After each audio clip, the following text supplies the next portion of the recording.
আজকের ভিডিওতে থাকছে রেডি হওয়া থেকে শুরু করে খাওয়া দাওয়া ঘোরাঘুরি এই সব কিছু। গাজীপুর থেকে আমরা সাভার গিয়েছিলাম আমার ফুফু শাশুড়ির বাসায় বেড়াতে। সেখান থেকে আমরা দুপুরে লাঞ্চ করার জন্য চলে গিয়েছিলাম কাচ্চি ভাইয়ে। তারপর আমরা সেখান থেকে ঘুরতে গিয়েছিলাম নবীনগর স্মৃতিসৌধে। গাজীপুর থেকে সাভার এত কাছে হওয়া সত্ত্বেও কখনোই আমার স্মৃতিসৌধ সামনে থেকে দেখা হয়নি। আর লাস্ট আমরা চলে গিয়েছিলাম জাহাঙ্গীরনগর বিশ্ববিদ্যালয়। এই সব কিছু মিলিয়ে থাকছে আজকের ভিডিও। হ্যালো এভরিওয়ান, আসসালামু আলাইকুম, welcome to my another vlog. কি অবস্থা সবার, কেমন আছো সবাই? ফাইনালি অনেক দিন পর আমি তোমাদের সাথে একটা লং ভিডিও শেয়ার করতেছি। এই যে দেখতে পারতেছো, দুজন মানুষ খুব যত্ন সহকারে আমার চুলগুলোকে সুন্দর করে টেনে টেনে সোজা করে দিচ্ছিল। একজন আমার ফুফা শ্বশুর আর একজন ফুফু শাশুড়ি। তো আমরা যেহেতু অনেক দিন ধরে গাজীপুরে ছিলাম, তাই এবার সাভার চলে গিয়েছিলাম ফুফুদের বাসায় ঘুরতে। আর যেদিন আমরা সাভারে আসি তার পরের দিনই আমরা দুপুরে রেডি হচ্ছিলাম, কারণ আমরা নবীনগর স্মৃতিসৌধ দেখতে যাব। আর এখানে দেখো চুলগুলা সুন্দর করে টেনে দেওয়ার পর কত বেশি সুন্দর লাগতেছিল। এই তো আমাদের রেডি হওয়া কমপ্লিট, এখন আমরা বের হয়ে পড়ব। আর প্রতিবারই আমরা যখন গাজীপুরে আসি বেড়াতে আমার বাবার বাড়িতে, তখনই ভাবি যে সাভার যাব আঙ্কেল আন্টির সাথে দেখা করতে, কিন্তু আমরা একদমই সীমিত সময়ের জন্য আসি, মানে 5 দিন বা 7 দিন, যার জন্য এত অল্প সময়ের জন্য আসলে কোথাও যেতেও ইচ্ছে করে না। এই তো আমার কিউটি ননদিনী আমরা অটোতে উঠে পড়েছিলাম, কারণ আমরা এখন যাচ্ছি কাচ্চিবাইয়ে লাঞ্চ করতে। তারপর ওখান থেকে খাওয়া দাওয়া করে আমরা চলে যাব নবীনগর স্মৃতিসৌধ দেখতে। অলরেডি আমরা কাচ্চিবাইয়ের সামনে চলে আসছি। আর একদম কাচ্চিবাইয়ের সাথে এখানে সিরাজের চুইগুস্তও ছিল, আর অপোজিট পাশে আবার ছিল সুলতান ডাইন, মানে সবগুলাই প্রায় কাছাকাছি ছিল। তো এই তো আমরা অলরেডি চলে আসছি। আর আমরা বাসা থেকে বের হয়েছিলাম একটু লেট করে, মানে লাঞ্চ টাইম যেহেতু 1টা থেকে 2টা বা 2:30টার মধ্যে, আমরা বাসা থেকে বের হয়েছিলাম 3টার দিকে। আর এই তো দেখতেই পারতেছো কাচ্চিবাইয়ের অপোজিট পাশেই সুলতান ডাইন ছিল। একদম লাঞ্চ টাইমে যদি আসা হয় তাহলে ভিড়টাও একটু বেশি থাকে আর রিল্যাক্সে খাওয়া দাওয়া করা যায় না। আর মেয়ে মানুষ তো জানোই, রেডি হতে গেলে একটু বেশি সময় লেগে যায়। তো আমরা যেহেতু 3টার দিকে বাসা থেকে বের হয়েছিলাম, তো আসতে খুব একটা সময় লাগে নাই। তো আমরা এসে প্রায় রিল্যাক্সে খাওয়া দাওয়া করতে পেরেছি। তেমন কোনো ভিড় ছিল না, একদম রিল্যাক্সে গল্প করেছি আর খাওয়া দাওয়া করেছি আমরা। আর এখানে বোরহানিও চলে আসলো। আমি খুব একটা বোরহানি লাভার না, বাট ওই দিনের বোরহানিটা খেতে বেশ ভালোই লেগেছিল। আর সুমাইয়া এদিকে রিভিউ দিচ্ছিল যে কাচ্চিটা খেতে কেমন হয়েছে।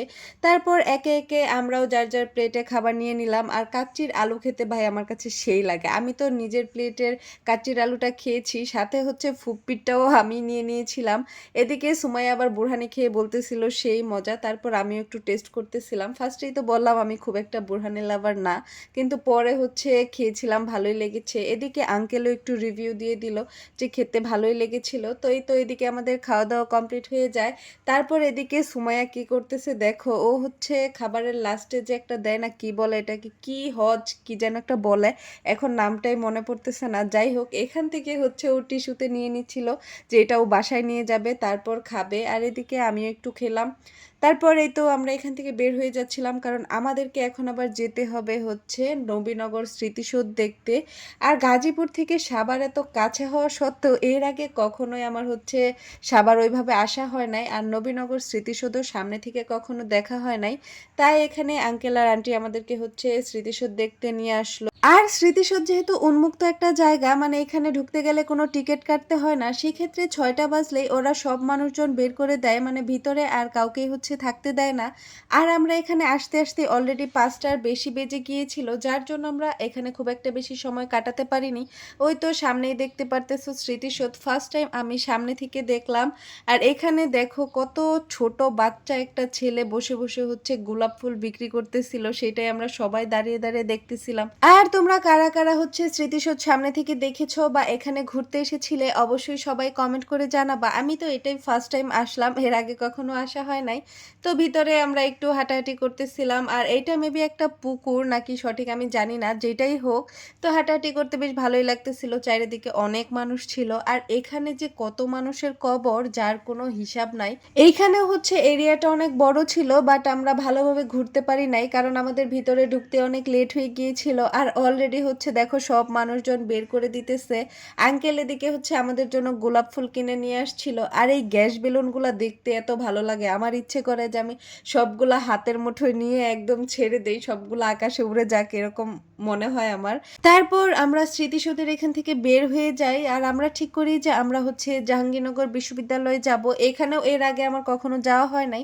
তো ভিতরে ঢুকতেই দেখতে পেলাম এখানে একদম হোপ মার্কেটের মতো, মানে ভালোই একদম অল্প দামে কম বাজেটে ভালো ভালো জামা কাপড় বিক্রি করতেছিল।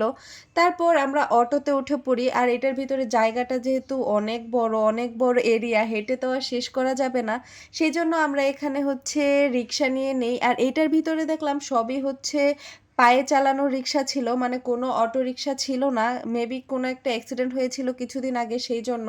যাই হোক, এখানেও নাকি স্মৃতিসৌধের মতো কিছু একটা আছে, সেজন্য আঙ্কেল আন্টি আমাদেরকে হচ্ছে রিক্সায় করে সেখানেই নিয়ে আসলো দেখাতে। আর এখানে এসে আবার আমরা দুই একটা ফুলও ছিঁড়ে নিয়েছিলাম। আর এখানে একটা আপেল গাছ ছিল, সেটাই হচ্ছে আন্টি আমাদেরকে দেখাইতেছিল। দেখো পাতাগুলাও কিছুটা হচ্ছে আপেলের মতোই দেখতে। পরে এখানে বসে বসে আমরা কিছুক্ষণ গল্প করে সেখান থেকে হাঁটতে হাঁটতে হচ্ছে আমরা মাঠের দিকে চলে আসি। আর মাঠে এসে দেখলাম অনেক মানুষ এখানে বসে বসে হচ্ছে গল্প করছিল, আড্ডা দিচ্ছিল, কেউ সাইকেল চালানো শিখতেছিল, দেখতে ভালোই লাগতেছিল। আমরাও কিছুক্ষণ বসেছিলাম। আর যেহেতু রাত হয়ে গিয়েছিল, আমাদেরকেও বাসায় যেতে হবে। তো আজকের ভিডিওটা এখানেই শেষ করছি, দেখা হবে নেক্সট কোনো ভিডিওতে। আল্লাহ হাফেজ।